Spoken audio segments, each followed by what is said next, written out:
पणस तरकारी खाया समस्त तो भल लगी आपण डालमा कषा भजा चिली विभिन्न प्रकार खाई जाती किंतु आज आसतु पणस पूरा कंचा पणस को लेकिन करवा बहुत टेस्टी बन था हेल्दी होता है थरे खाइले आज खाया बहुत इच्छा हुए आसन जाना कौन केमती नमस्कार जय जगन्नाथ जय मानस आपन रोषे मानस रे ଏବେ ଦେଖନ୍ତୁ ପଣସ ଆପଣ ଦେଖିଲେ ମୁଁ ଛୋଟ ଛୋଟ ପିସ୍ କାଟି ନେଇଛି ଏଠି ମୁଁ ଫାଳେ ପଣସକୁ ନେଇଛି ଦେଖନ୍ତୁ ଏମିତି ପୁରା ପଣସ ନେଇଯିବେ ତା ପାଇଁ ଗୋଟେ କିମ୍ବା ଦୁଇଟା ଆଳୁ ନେବେ ଦେଖନ୍ତୁ କଲର ଲଙ୍କା ରାଗ ଲଙ୍କା ହଳଦୀ ଗୁଣ୍ଡ ଜିରା ଗୁଣ୍ଡ ଧନିଆ ଗୁଣ୍ଡ ଗରମ ମସଲା ପାଉଡର ଏ ସବୁ ଜିନିଷ ଏକାଥରେ ଗୋଳେଇ ଦେବେ ତା ସହିତ ଟିକେ ଆଡ କରିବେ ଦହି ନିହାତି ଟିକେ ଦହି ଦେବେ ଖଟା ଦହି ଅଧିକ ଦେବେନି ଏ ପୁରା ଫ୍ରେଶ ଦହି ଥିଲା ଦେଖନ୍ତୁ ସେଥିରେ 1.5 ଚାମଚ ଦେଇଛି ଆଉ ଯଦି ଆପଣଙ୍କ ପାଖରେ ଖଟା ଦହି ହେଇଥିବ ତାହେଲେ ଛୋଟ ଚାମଚରେ ମାତ୍ର ଗୋଟେ ଚାମଚ ଦେବେ ନହେଲେ ଆମ୍ବିଳା ଲାଗିବ ତରକାରୀଟା ଭଲ ଲାଗିବନି ଏବେ ଦେଖନ୍ତୁ ପିଆଜ ରସୁଣ ଅଦାର ପେଷ୍ଟ ଗୋଟେ ଚାମଚ ଦେଇଦେଲି ସବୁ ଜିନିଷ ଦେଇଦେବେ ଲୁଣ ମଧ୍ୟ ଦେଇଦେବେ ଯେତିକି ତରକାରୀ ଆମର ହେଇପାରିବ ସେତିକି ଆମେ ଲୁଣ ଦେଇଦେବା ତାପରେ ଦେଖନ୍ତୁ ଟିକେ ତେଲ ଦେଇଦେଲେ ସୋରିଷ ତେଲ ଟିକେ ଦେଇଦେଲେ ସବୁ ଜିନିଷକୁ ଆମେ ପୁରା ଭଲ ମିକ୍ସ କରିଦବା ଏଠି ଦେଖନ୍ତୁ ପିଆଜକୁ ଆପଣ ଛୋଟ ଛୋଟ କାଟିଦେବେ ଆଉ ଟମାଟୋ ଟେ ଅପସନାଲ ଅଛି ଯଦି ଆପଣଙ୍କର ଇଚ୍ଛା ଟମାଟର ପକେଇବେ ନ ପକେଇଲେ ବି ଟମାଟର ଚଳିଯିବ କାହିଁକି ଆମର ଦହି ପଡିଛି ଯଦି ଆପଣଙ୍କର ଇଚ୍ଛା ହୁଏ ତାହେଲେ ଟମାଟର ପକେଇ ପାରନ୍ତି ଟମାଟର ନ ପକେଇ ପାରନ୍ତି ଟମାଟର ପାଇଁ ବାଧ୍ୟତାମୂଳକ ନଥାଏ ଏବେ ଦେଖନ୍ତୁ ସବୁ ଜିନିଷକୁ ମୁଁ ଗୋଳେଇ ଦେଲି ଗୋଳେଇ ଦେଲା ପରେ ୟାକୁ 5-6 ମିନିଟ ପାଇଁ ଛାଡିଦବା ୟାକୁ ଛାଡିଦେଲା ପରେ ଘୋଡେଇକି ରଖିଦେବେ 5-6 ମିନିଟ ଭିତରେ ଆପଣ ପିଆଜ ଆଉ ଗୋଟେ କାଟିକି ରଖିଥିବେ ରେସିପି ଟା ସମ୍ପୂର୍ଣ୍ଣ କରିବା ପାଇଁ ଦେଖନ୍ତୁ ତାକୁ ସେମିତି ପାଣି ମଧ୍ୟ ବାହାରି ଯିବ ଏବେ ତାକୁ ଗୋଟେ ଥାଳି ଘୋଡେଇ ଦେଲେ ସେପଟେ ସେ ରହିଲା ଏବେ ଆମେ କଣ କରିବା ନା ତାକୁ ପ୍ରେସର କୁକରରେ କରିବା ଏବେ ଦେଖନ୍ତୁ ପ୍ରେସର କୁକରରେ ଏବେ ତେଲ ପକେଇଦେଲେ ସୋରିଷ ତେଲ ଦବା ସୋରିଷ ତେଲ ଟା ବହୁତ ଭଲ ଲାଗିଥାଏ ପଣସ ତରକାରୀ ଆପଣ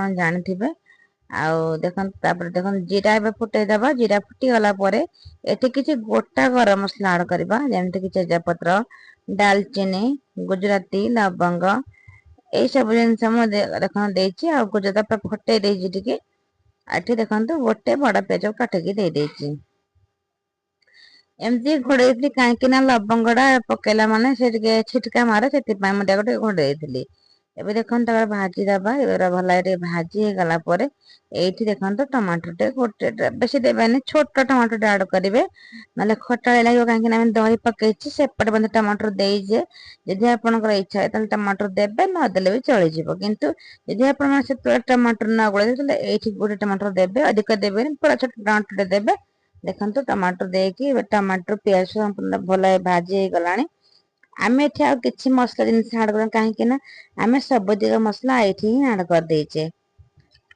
ଏବେ ଦେଖନ୍ତୁ ଯେତିକ ସବୁ ଆମେ ଗ୍ରେଭି ରଖିଥିଲେ ଗାର୍ନିଶ କରିକି ସବୁତିକ ଏବେ ଦେଇଦବା ଏବେ ଦେଇଦେଲା ପରେ ତାକୁ ଆମେ ଅଲଟ ପାଲଟ କରିବା ଆଉ ପ୍ରେସରରେ ମଧ୍ୟ ଖୁବ କମ ସମୟରେ ହେଇଯାଇଥାଏ କିନ୍ତୁ ତାକୁ ଆମେ ସିଟି ଦବାନି ସିଟି ଟା ଖୋଲିକି କରିବା ଦେଖିବେ କଞ୍ଚା ପଣସ ଯେହେତୁ ଅଛି ଟିକେ ତ ସମୟ ଲାଗିବ 5 ମିନିଟ 10 ମିନିଟ ମଧ୍ୟ ହେଇପାରେ କିନ୍ତୁ ବହୁତ ଭଲ ଲାଗିଥାଏ କଣ ସବୁ ଜିନିଷ ମୁଁ ଦେଇଦେଇଛି ଯାହା ଅଛି ମସଲା ଟା ଯୋଉ ଡିସ୍ ଆମର ଅଛି ସେଥିରେ ଆପଣ ପାଣି ଦେଇକି ପଛରେ ଆଡକୁ କିନ୍ତୁ ସେଇଭଳିଆ ସବୁଟା ଏମିତି ପୁରା ଘୋଡେଇ ଘୋଡେଇ ତାକୁ ଭଲ ଭାବେ କଷିବେ ମସଲା ଟା ସିନା ଗୋଳେଇକି କିନ୍ତୁ କଞ୍ଚା ସ୍ମେଲ ଟା ଅଛି କଞ୍ଚା ସ୍ମେଲ ଯିବା ପର୍ଯ୍ୟନ୍ତ ଆମେ ଏଇ ମସଲା ଟା ପୁରା ଭଲ ଭାବେ କଷିବା କଷିବା ଦ୍ୱାରା ତରକାରୀଟି ବହୁତ ଭଲ ଲାଗିଥାଏ କଷିଟା ମଧ୍ୟ ହେଇଯାଇଥାଏ ବହୁତ ବଢିଆ ଆଉ ପୁରା କମ ସମୟରେ ମଧ୍ୟ ହେଇଥାଏ ମାତ୍ର 10-15 ମିନିଟ ଲାଗିଥାଏ ବେଶୀ ସମୟ ଲାଗିନଥାଏ ତାକୁ ଦେଖନ୍ତୁ ଏମିତି ପୁରା ଘୋଡେଇ ଘୋଡେଇ ଦେବେ ଯଦି ଆପଣ ହବ ମଧ୍ୟ ଏଇ ଯୋଉ ତାରଟା ଅଛି ପ୍ରେସର କୁକର ର ତାକୁ କାଢିଦେବେ ଆଉ ସିଟି ମଧ୍ୟ କାଢିଦେବେ ଦେଖନ୍ତୁ ଏ ମସଲା ଟା ପୁରା କଷି ହେଇଗଲାଣି ଆଉ ଯେହେତୁ ମୁଁ ବାମ ହାତରେ ଧରିଛି ମୋବାଇଲ ଟେ ସେ ଟିକେ ବୁଲିଗଲା ମୁଁ ବି ଷ୍ଟାଣ୍ଡ ରେ ଲଗେଇନି ମୋବାଇଲ ସେଥିପାଇଁ କାହିଁକି ନା ମୋବାଇଲ ଟା ଖରାପ ପାଇଁ ବହୁତ ତାତି ଯାଉଛି ସେଥିପାଇଁ ମୁଁ ତାକୁ ଲଗେଇନି ଏବେ ଦେଖନ୍ତୁ କଷା ମଧ୍ୟ ହେଇଗଲାଣି ଭଲ ବାସ୍ନା ମଧ୍ୟ ଆସିଲାଣି ଆମେ ଏଠି କିଛି ପାଣି ନଉ ଯେମିତି 1 ଗ୍ଲାସ ପାଖାପାଖି ପାଣି ଦବା ଦେଖନ୍ତୁ ମସଲା ଟା ଲାଗିଛି ସେ ମସଲାରେ ଆମେ 1 ଗ୍ଲାସ ପାଖାପାଖି ପାଣି ଦେଇଦବା ତାପରେ ଧୋଇଦବା ଧୋଇ ଦେଇକି ସେଇ ପାଣି ଟାକୁ ଆଡ କରିଦବା କାହିଁକି ନା ମସଲା ସବୁ ଲାଗିଛି ତେଲ ମଧ୍ୟ ଲାଗିଯାଇଥିବ ଆଉ ଏଇଟା ବି ମାନେ ଦେଖନ୍ତୁ ଆମେ ବି ହାତ ବି ଲଗେଇନି କିଛି ନି ଚାମଚ ସାହାଯ୍ୟରେ କରିଛେ ଆଉ ଆମର ପରିଷ୍କାର ଜିନିଷ ଅଛି ତେଣୁକରି ଆମେ ଦେଇପାରିବା ଏବେ ଦେଖନ୍ତୁ ପାଣି ଦେଇଦେଲେ ଏଠି ମୁଁ 1/2 ଗ୍ଲାସ ପାଣି ଦେଇଛି ମତେ ଆଉ 1/2 ଗ୍ଲାସ ପାଣି ଦରକାର କାହିଁକି ନା ପୁଣି ଏଇଟା ସିଝିବ ଆମର ତେଣୁକରି ତାପରେ କଣ କରିବା ଦେଖନ୍ତୁ ଏଠି ମୁଁ କଞ୍ଚା ଲଙ୍କା 3-4ଟା ପକେଇ ଦେଇଛି କଞ୍ଚା ଲଙ୍କା ପକେଇବାର କାରଣ ହେଲା ଦେଖନ୍ତୁ ମୁଁ ଏଇ ଷ୍ଟେପରେ ମୁଁ ପ୍ରେସର କୁକର ତାରଟା ଖୋଲି ନଥିଲି। ଆଉ ଏବେ ହୁଇସିଲ ଟା ଖୋଲିଦେବା, ନହେଲେ ହୁଇସିଲ ତ ଥିଲେ ସେ ତ ଗୋଟେ ସିଟି ଆସିଲା ପରେ ହେଇଯିବ। ଖାଲି ଏମିତି ଖାପେଇଦେଲି ତା ଟିକେ ଭଲ ବାସ୍ନା ହବା ପାଇଁ। ତାପରେ ଆପଣ କଣ କରିବେ ନା ଗୋଟେ ମିନିଟ୍ ଛାଡିକି ତାକୁ ଟିକେ କଷି ଚାଲିବେ। କଷିଲେ ବହୁତ ଭଲ ଲାଗିବ। ତାପରେ ବିଲକୁଲ ସିଟି ଦେବେନି, କାହିଁକି ନା ଆମେ ପ୍ରେସର କରୁଛେ ମାନେ କିନ୍ତୁ ସିଟି ଦେବାନି। ଖାଲି ସେମିତି କରେ, ତାର ବାସ୍ନା ଆଉ ଗୋଟେ ଆସିଥାଏ, ବହୁତ ଭଲ ଲାଗିଥାଏ। ଆପଣଙ୍କ ଭାତ ରୁଟି ଯାହା ସହିତ ଖାଆନ୍ତୁ ବହୁତ ବଢିଆ ଲାଗେ। ଆପଣଙ୍କର ସେଠି କଣ କେମିତି ଲାଗିଲା କମେଣ୍ଟ ମଧ୍ୟରେ କହିବେ। ଯଦି ଏବେ ଆପଣଙ୍କୁ କଞ୍ଚା ପଣସ ମିଳିଥାଏ ତାହେଲେ ନେତେବେ ଏ ପ୍ରୋସେସରେ କରନ୍ତୁ ପଣସଟା, ଦେଖିବେ ବହୁତ ଭଲ ଲାଗେ। ଏକୁ ତ ମୁଁ ଦିପହରେ କରିଥିଲି ଭାତ ଖାଇବା ପାଇଁ। ଆଉ ଶେଷରେ ପକେଇଦେଲି ଦେଖନ୍ତୁ କସ୍ତୁରୀ ମେଥି। ଆପଣ ଚାହିଁଲେ ମୋ କସ୍ତୁରୀ ମେଥି ସେଇ ସମୟରେ ମଧ୍ୟ ଗ୍ରେଭିରେ ଦେଇପାରିବେ, କିନ୍ତୁ ମୁଁ ଯଦି ଦେଇନଥିଲି ପଛରେ ଦେଇଦେଲି। ତାପରେ ମୁଁ ମଧ୍ୟ ହେଙ୍ଗୁ ଟିକେ ପକେଇଛି, କାହିଁକି ନା ପଣସ ତରକାରୀ କହନ୍ତି ଗରିଷ୍ଠ ଖାଦ୍ୟ, ତେଣୁକରି ମୁଁ ଟିକେ ହିଙ୍ଗୁ ପକେଇଛି ହଜମ କରିବା ପାଇଁ। ଏକାଥରକେ ମୁଁ ହିଙ୍ଗୁକୁ ତାକୁ ପକେଇଦେଲି। ଏବେ ଦେଖନ୍ତୁ ଆମେ ଏବେ ସିଟି ଦବାନି, ସେମିତି ଖାଲି ଘୋଡେଇକି କରିଦବା। ଏବେ ମୁଁ ତାକୁ କାଢି ଦେଇଛି, ଦେଖନ୍ତୁ ଏବେ ରେଡି ଆମର ହେଇଗଲାଣି।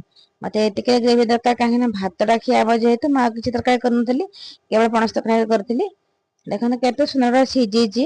ଏବେ ଦେଖନ୍ତୁ କଣ ଚାମଚ ନେଇକି ମୁଁ ଦେଖେଇ ଦଉଛି ଟିକେ ଆପଣଙ୍କୁ, କେତେ ସୁନ୍ଦର ସିଝିଛି ଜାଣିପାରୁଥିବେ। ଆଉ ବହୁତ ବଢିଆ ମଧ୍ୟ ହେଇଛି, ବାସ୍ନା ମଧ୍ୟ ବହୁତ ବଢିଆ ହୁଏ। ମତେ ତ ବହୁତ ଭଲ ଲାଗିଥିଲା, ଆମ ପରିବାକୁ ବହୁତ ଭଲ ଲାଗେ। ଆଶା କରୁଛି ଭଲ ଲାଗିବ। ଶେଷରେ ପକେଇଦେଲେ ଟିକେ ଧଣିଆ ପତ୍ର। ଏବେ ତାକୁ ପୁରା ଘୋଡେଇକି ରଖିଦବା। ସେ ଆରାମସେ ଯାହାକି ବାକି ଅଛି ସିଝିବା ପାଇଁ ସମ୍ପୂର୍ଣ୍ଣ ସିଝିଯିବ। ରେଡି ହେଇଗଲା ଆମର ଏଠି ପଣସ ତରକାରୀ। ଏବେ ଦେଖନ୍ତୁ ପୁରା ଥଣ୍ଡା ହେଲା ପରେ ଆପଣଙ୍କୁ ଦେଖୁଛି କେତେ ସୁନ୍ଦର ଦେଖା ଯାଉଛି। ଆପଣଙ୍କ ପ୍ରୋସେସଟି କଣ କେମିତି ଲାଗିଲା କମେଣ୍ଟ ମଧ୍ୟରେ କହିବେ। ଖୁବ କମ ସମୟରେ ପୁରା କଞ୍ଚା ପଣସକୁ ନେଇ କରିଛି, ଆଉ ବହୁତ ଟେଷ୍ଟି ମଧ୍ୟ ବନେଇଛି। ଆଶା କରୁଛି ଭିଡିଓ ଭଲ ଲାଗିଥିବ। ତାହେଲେ ଦେଖାହବା ଆଉ ଗୋଟେ ନୂଆ ଭିଡିଓରେ। ରହିଲି ଧନ୍ୟବାଦ, ଜୟ ଜଗନ୍ନାଥ, ଜୟ ମା ଗାୟତ୍ରୀ, ନମସ୍କାର। ଦେଖାହବା ଆଉ ଗୋଟେ ନୂଆ ଭିଡିଓରେ। ଏବେ ତ ପୁରା ତରକାରୀ ଆମର ରେଡି ହେଇଛି, ଚାଲିଲେ ଆମେ ଗରମ ଗରମ ଭାତ ଖାଇବା ପାଇଁ। ମୁଁ ଦିପହରେ କରିଥିଲି ଖାଇବା ପାଇଁ। ଆପଣ ଖାଆନ୍ତୁ, ଏଞ୍ଜୟ କରନ୍ତୁ। ରହିଲି ଧନ୍ୟବାଦ।